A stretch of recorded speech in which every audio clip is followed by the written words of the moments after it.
جیسے رب تعالیٰ فرماتا ہے اے ایمان والو زیادہ گمان کرنے سے بچو،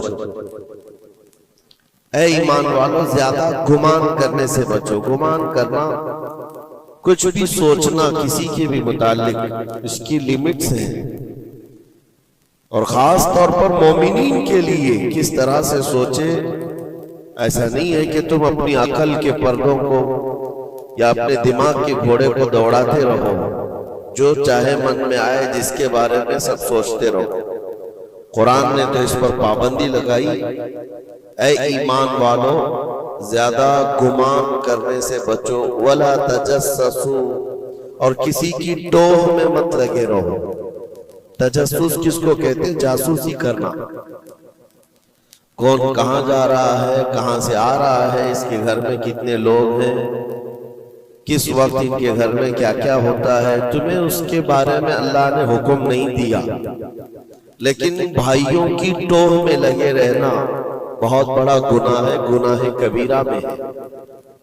وَلَا يَغْتَبْ بَعْضُكُمْ بَعْضًا، اور آیت کا یہ تیسرا حصہ ہے، اور اپنے بھائیوں کی غیر موجودگی میں ان کی غیبت نہ کرو، ان کے خلاف باتیں نہ کرو۔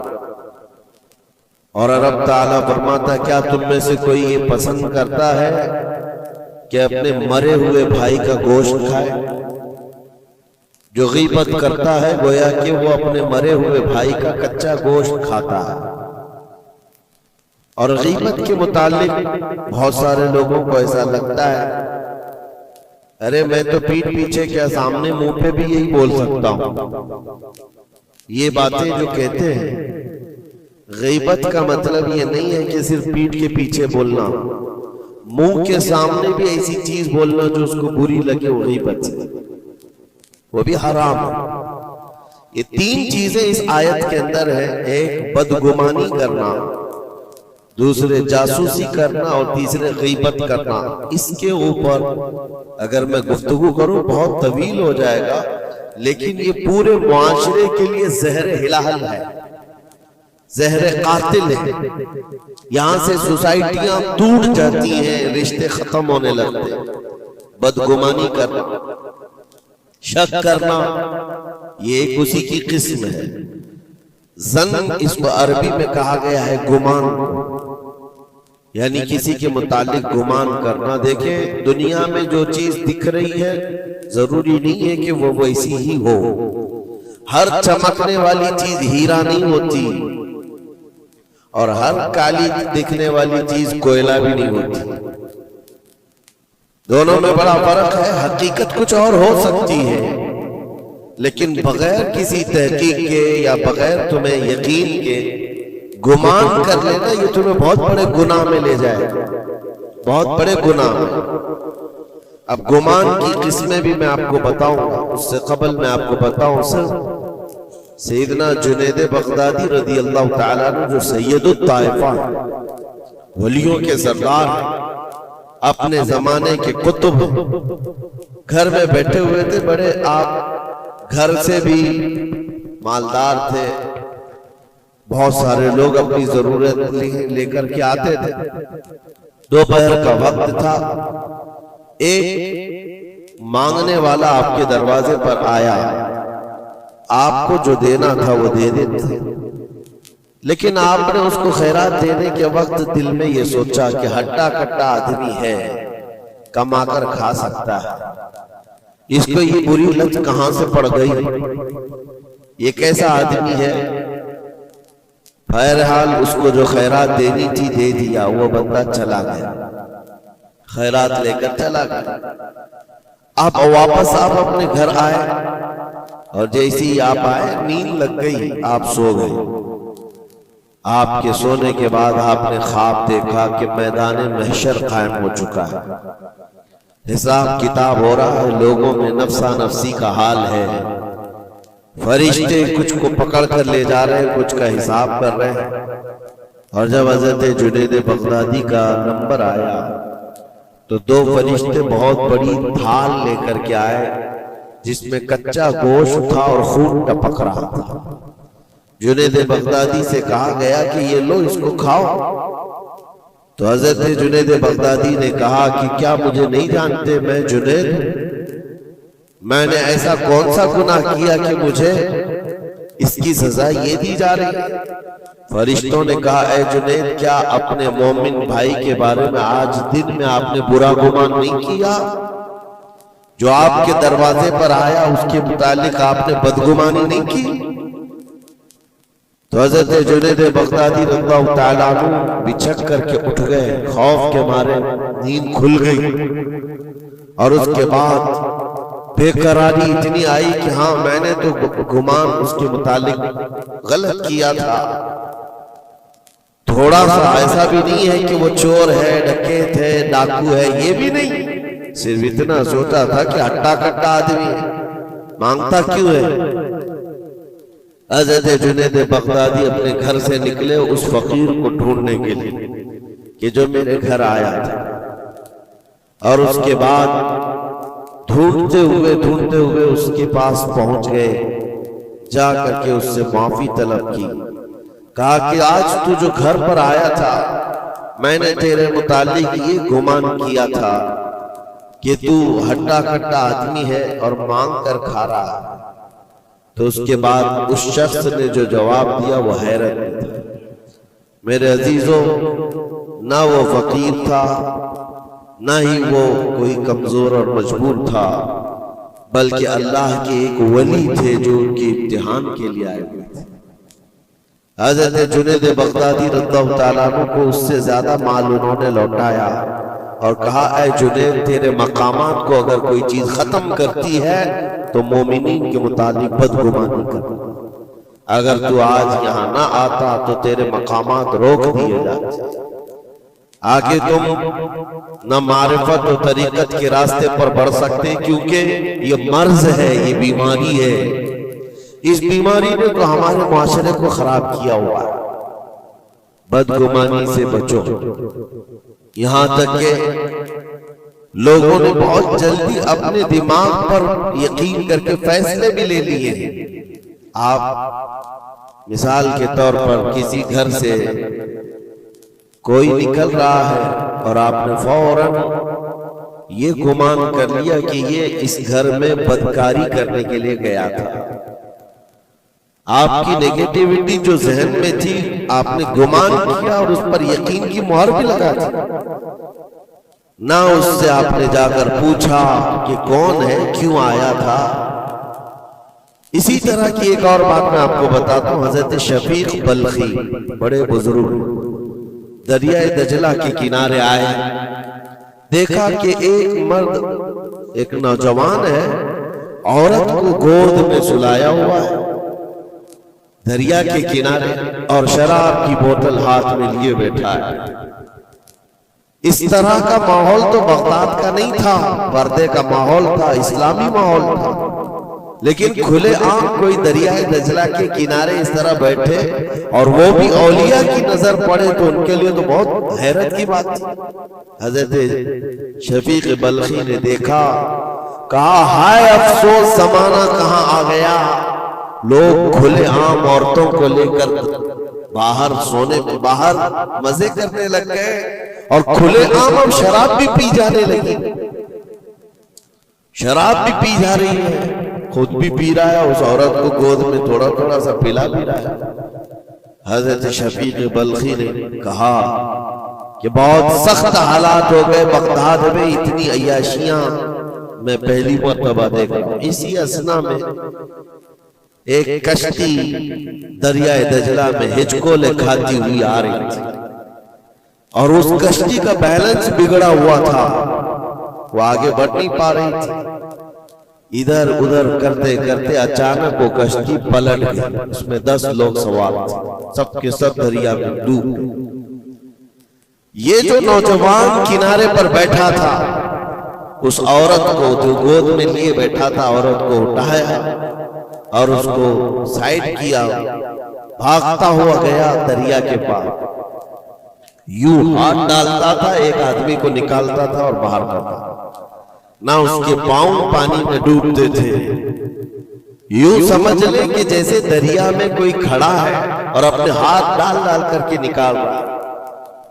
9